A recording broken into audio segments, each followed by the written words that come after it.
நேற்றிரவு chicken rice சாப்பிட்ட நதியா சண்முகநாதன் ஆகியோர் உயிருக்கு ஆபத்தான நிலையில் மருத்துவமனையில் சிகிச்சைக்காக அனுமதிக்கப்பட்டிருக்கிறார்கள். அண்மை செய்தியாக பார்த்துக் கொண்டிருக்கிறோம்.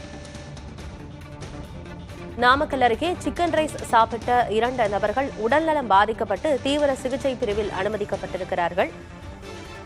இதுகுறித்து நடவடிக்கையை நாமக்கல் பேருந்து நிலையம் அருகே உள்ள ஹோட்டலுக்கு சீல் வைத்து மாவட்ட ஆட்சியர் நடவடிக்கை எடுத்திருக்கிறார்.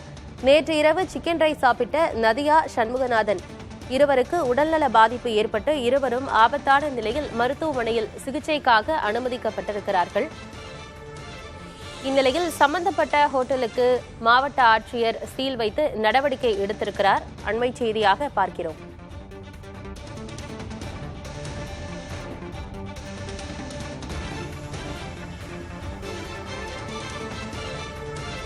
ஹோட்டலுக்கு மாவட்ட ஆட்சியர் சீல் வைத்திருக்கிறார். தொடர்ச்சியாக ஹோட்டல் உரிமையாளர் ஜீவானந்தத்திடம் விசாரணையும் நடைபெற்று வருகிறது.